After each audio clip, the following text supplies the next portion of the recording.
Ready to dive into some Cane Corso training? Sounds good to me. Awesome. We're really focusing on positive reinforcement today. Right. And we've got some really interesting sources to guide us. Okay. There's this one episode from the Cane Corso podcast that was really cool. Mm-hmm. And then we've got a couple articles that had some really good tips, too. Okay. Our goal, Yeah. help you train your Cane Corso to be super well-behaved, Yeah. but also happy. Of course, we want them to be happy. Right, because that's the whole point. Yeah, that's what positive reinforcement is all about. Exactly. Setting you both up for success. I like that. Yeah, it's about making training fun for both of you. So instead of punishing them, Right. We're not so punishing. working with their natural instincts. Exactly. But how does this actually work? Well, basically, you're speaking your dog's language. Oh, okay. You're saying, hey, do this, and you get something awesome. Makes sense. And then they think, Yeah. hey, I want to do that again. So it's like a game. Exactly. Like a game they actually want to play.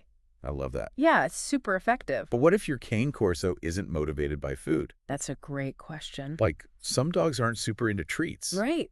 And I know our sources talked about how important it is to find the right reward. Oh, absolutely. That's key. So what do you do if your dog isn't food motivated?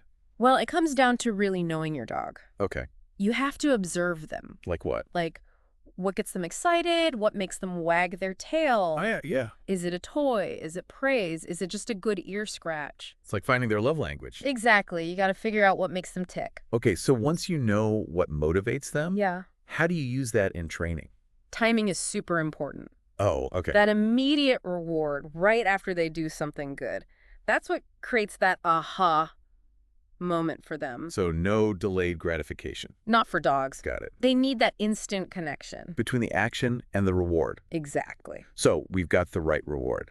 And we've got the timing down. Uh-huh. Our sources also talk a lot about consistency. Oh, yes. Super important. And not just from you, Right. but from everyone in the house. Everyone. Why is that?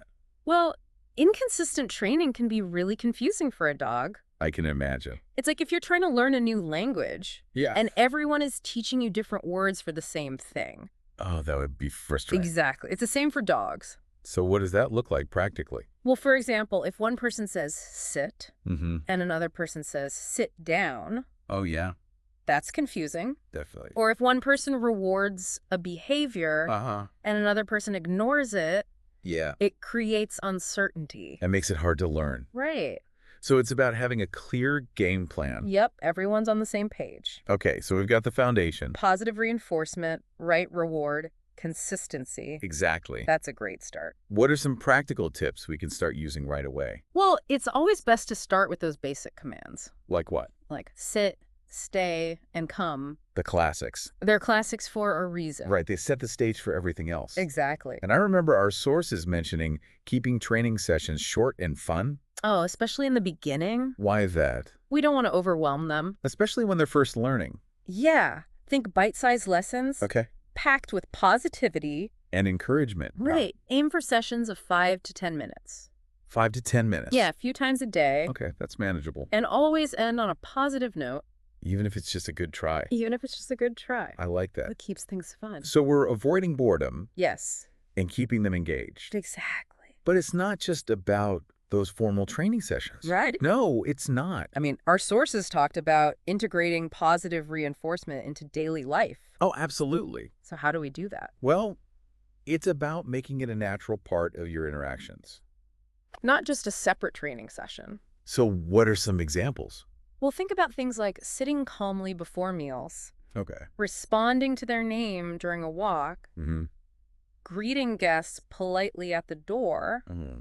Those are all opportunities to reinforce good behavior. It's like weaving it into their everyday routine. Exactly. Make it a habit. But you know, something that really stood out to me from our research Yeah. What's that? was the emphasis on patience. Oh, yeah. That's so important. It's a good reminder that every dog learns at their own pace, Absolutely. especially a Cane Corso. They're smart dogs. Yeah, and strong-willed. They're thinkers, you know. So we need to be patient teachers, We do. guiding them with consistency and understanding. Yeah, it's the key. It's like, remember when you were teaching a child to ride a bike? Oh, yeah. They didn't get it right away. Not at all. Lots of wobbly moments. Lots of wobbly moments. But with encouragement Yeah. and practice. They eventually got it. It's the same with training a Cane Corso. It is. There will be setbacks, Definitely. moments of frustration. Maybe even a few face palms along the way. But with patience and persistence, You'll get there. you'll both reach that aha moment Exactly. and that feeling of shared accomplishment. That's the best. It's pure gold. It really is. And speaking of those aha moments, Yeah. that brings us to another crucial point from our sources. Observation. Ah, yes. Observation is key. We need to become students of our own dogs. I love that. We need to pay attention to those subtle cues. Right, like how they react to different rewards. What makes them truly excited That's how we personalize the training. and maximize its effectiveness. Exactly. You're not just training. You're collaborating We're collaborating with your dog. to discover what works best for them, You're building a connection. based on understanding and respect. Couldn't have said it better myself. So, to recap what we've covered so far, Okay. positive reinforcement is all about working with your Cane Corso's natural instincts, finding the rewards that truly motivate them, Uh-huh. and being consistent. With your approach. Yes, Exactly. It's about working together. it's about patience, persistence, Definitely. and really taking the time to observe. And understand your dog. But this is just the beginning, right? This is just the beginning. We're just scratching the surface. There's so much more to explore. There is. We're going to dive into even more practical examples Oh, yeah, wait. of how you can use positive reinforcement in your Cane Corso's everyday life. Awesome. Let's do it. Okay.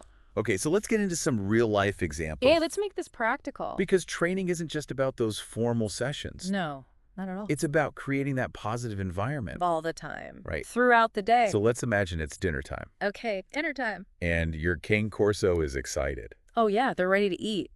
maybe even a little impatient. Maybe a lot impatient. But instead of letting them jump all over you, All right, we don't want that. what can we do? This is a perfect time to practice sit or down. Oh, The moment they do it, yeah. dinner is served. So they learn that good manners lead to good things. Exactly. It's all about those positive associations. Exactly. And this isn't just about mealtime, right? No, not at all. Our sources had some great examples for walks, too, Oh, yeah, walks are a great training opportunity. especially for a Cane Corso. They can be strong pullers, They can. but we can use positive reinforcement to teach them to walk nicely. How so? Well, instead of letting them pull on the leash, we reward them for walking calmly by our side. It's like saying, hey, good walking makes this more enjoyable for both of us. Exact. And the rewards can be simple. They can be. A treat, Yeah. a good dog, Or even just a pat on the head. whatever works for your dog. Exactly. Now, what about when they bring you their favorite toy? Oh, yeah, the classic play with me move. It's hard to resist those puppy dog eyes. It is. But this is another chance to reinforce good behavior.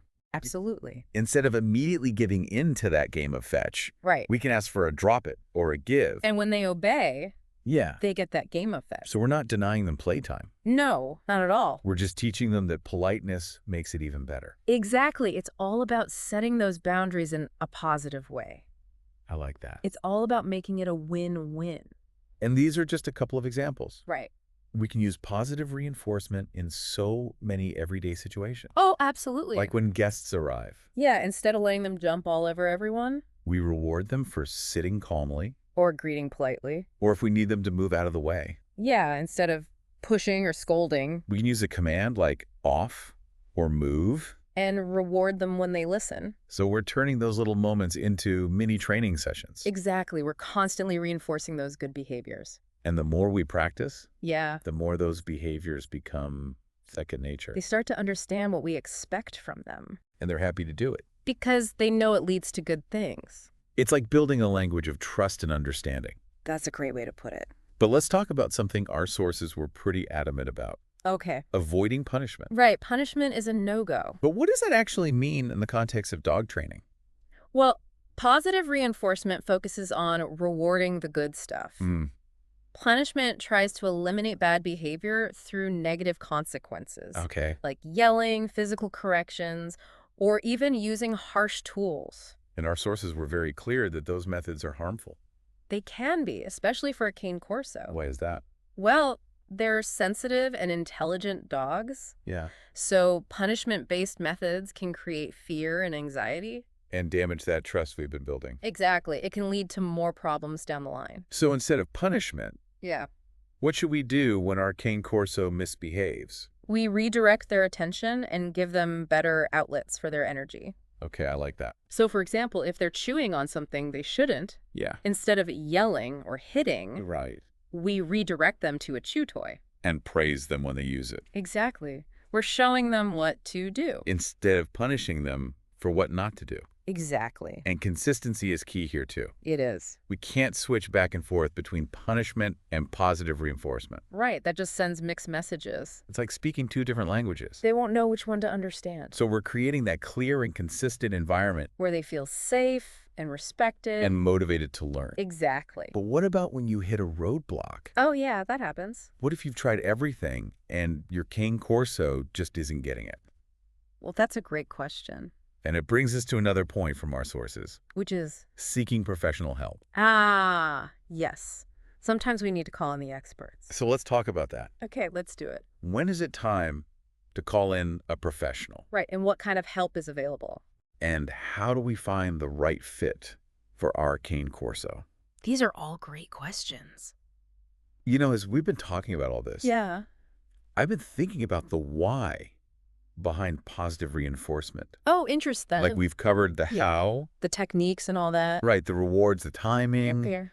But why is it so powerful? Especially for a Cane Corso. Exactly. Well, it goes beyond just teaching commands. Okay. It's about tapping into their nature. Their desire to please. Exactly. And their loyalty. It's like we're speaking their language, We're inviting them to work with us. not forcing them to obey. Right. It's a partnership. And that builds trust and respect, Absolutely. which is so important for a Cane Corso. They're sensitive and intelligent. And they have those strong protective instincts. So we need to approach training in a way that honors that. It's like we're nurturing their spirit. I love that. It's like saying, I trust you, I Yeah. believe in you, I know you can do this.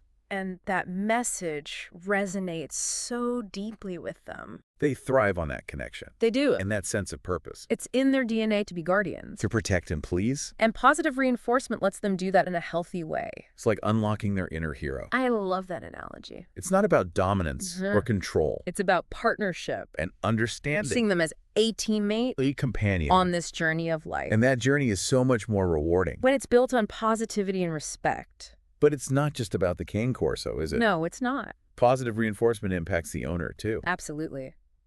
It's incredibly fulfilling to see your Cane Corso thriving. To see them respond to your cues. And genuinely enjoy training It's like watching a flower bloom. after you've nurtured it. You get to witness that beauty.